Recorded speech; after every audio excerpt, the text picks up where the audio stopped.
Our next slides will deal with specific preparation for non-face-to-face learning. Now this has a lot more challenges than the face-to-face learning, simply because you're not talking to the actual lecturer most of the time.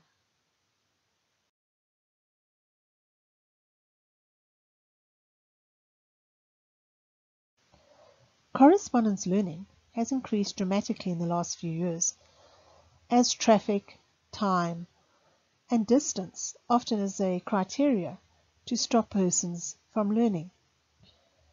It's become an exciting time for people like me because correspondence learning also means that we can give you more choice of learning. What is the most important thing with correspondence learning? Well, the syllabus. The syllabus is your guide to everything about the online course. It should tell you when your assignments are due, when you're going to be graded, how you're going to be graded, and how to contact the lecturer or office. This is very important information, and you need to keep a diary or a journal or calendar with your study goals and important dates on. And it's best to look at this each day. In fact, it's best to actually put a diary or a calendar or journal up in your study area so that you can always see it. Now, timing is often a problem. As a correspondence learner myself, I have discovered there's a lot of truth in the crab story.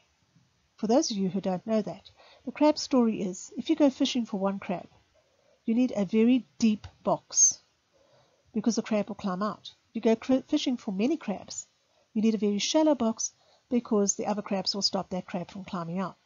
And I've found that in studying, that was very much the rule. I came from an environment where very few people had university educations, and unfortunately the crabs in my box wanted to pull me down. I had to become very selfish. Today, of course, if I say to people, I'm studying, please leave me alone, they now know that it doesn't matter what happens.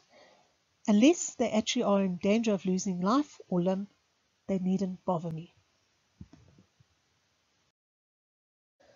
Let me give you some hints to help you study. The first thing is that I know how scary it is when you are studying on your own. You haven't got much time. So you think, well, listen, I've got to just sit down. I've got to make the most of the time. That's erroneous. It's a wrong way to think. Rather turn around and say, okay, I'm going to have a break every 45 minutes. I'm going to get up and have a little walk, maybe have a drink of water. If necessary, you might need a little snack. I'm talking about nibbling on a nut, not going and having a 4-course meal. And do that every 45 minutes if you can. And definitely every hour you should have a walk around. If it's possible, have a dedicated study place with all the supplies you might need. That's a computer, paper, pens, calculator, etc.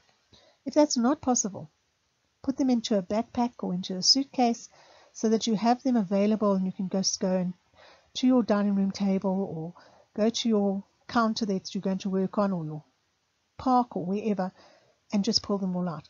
I have that at home because I'm always all over the place. Sometimes I'm in Cape Town, sometimes I might be even in Ghana. And that's a long trip for me.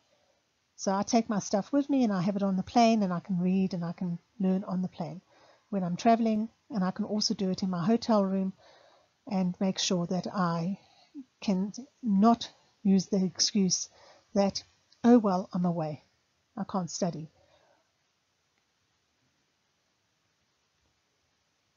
One of the things I do find is that people tend to forget that it takes several years to become a university graduate, and there's a reason for that.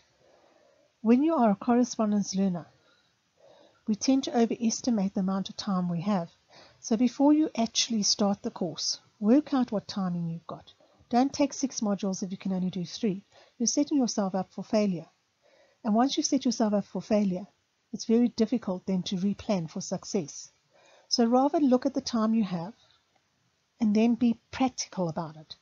If you need to do 30 modules in 10 years, that only means that you have to do 3 per year. Now, I'm not suggesting that you take 10 years to do a course.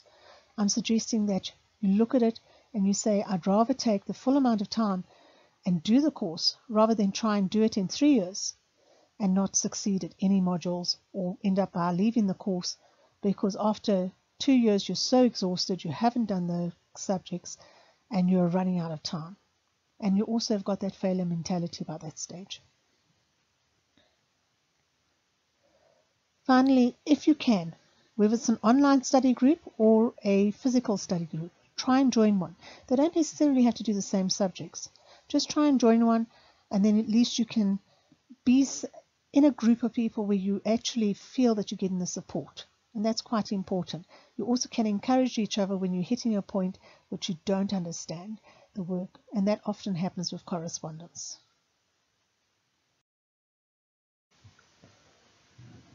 Online learning can be very difficult for the person who likes face-to-face contact, because dealing with a non-physical person can be quite daunting.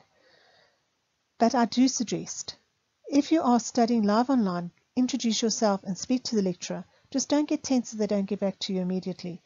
Often online courses you may have up to 500 students in the course, so you don't have too much time. You may have to definitely ask again. Sometimes we miss those comments. Even if an online expert is wrong, it's always smart to keep the communications polite. Remember that emails, message boards, and chat discussions are often saved. So if you are making that lecturer's life a misery by sending them nasty emails, it's not going to benefit you in any way.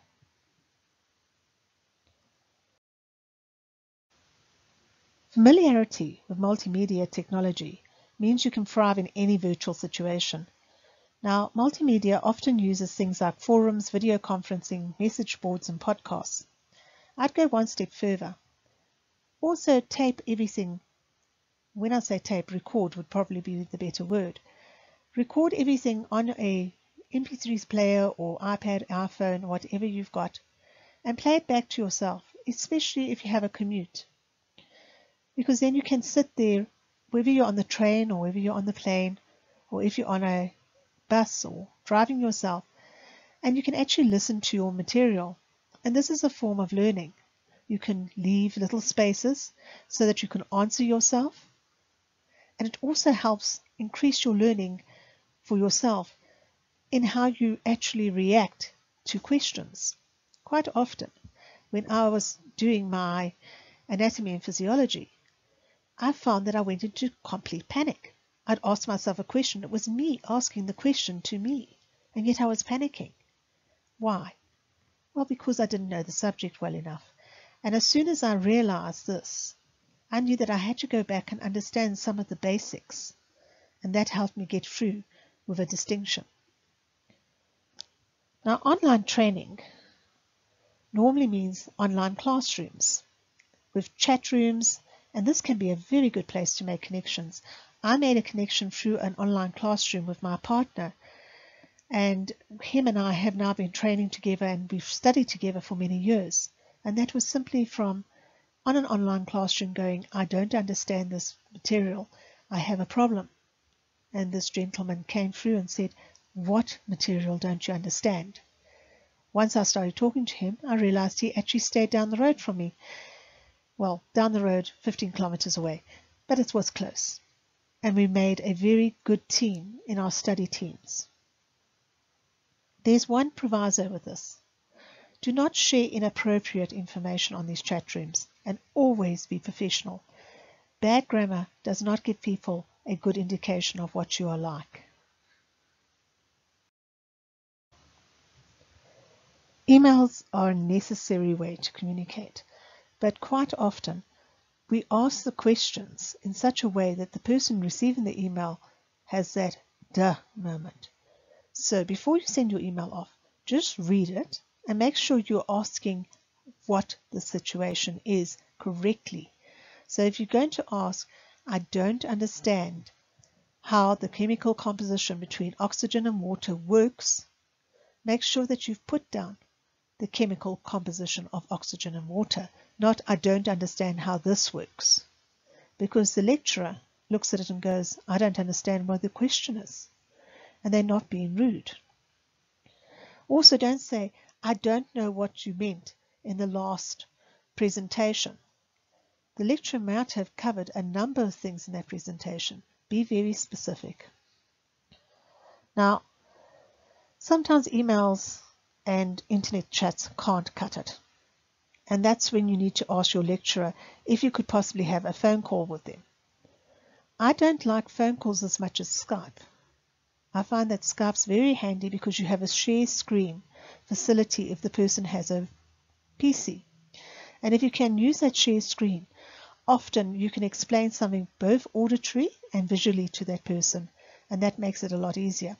So you may need to ask your lecturer or your online trainer, do you have the ability to Skype, and can we possibly set up a Skype meeting?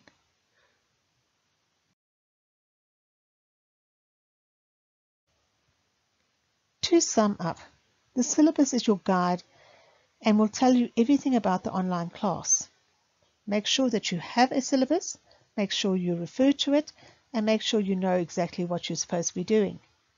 Keep a calendar or journal with your study goals and important dates. This should be clearly marked and it should be in a place where you can look at every single day. Be very selfish with your time. Tell people that unfortunately you don't have the time to deal with their problems at that point. Switch off your phone. Don't check your email. These are things that you need to do in order to make sure that you put undivided attention to your studies. And use the correspondence forums to meet other students. Use the email facilities. Listen to your podcasts. Look at your videos. These are all things that can help you. But one thing to bear in mind is that your other students may be in a different time zone. Be aware of this and make sure that you don't phone them up at inappropriate times or contact them at inappropriate times, because you might feel that you're being snubbed when meantime that poor person is just having their required sleep.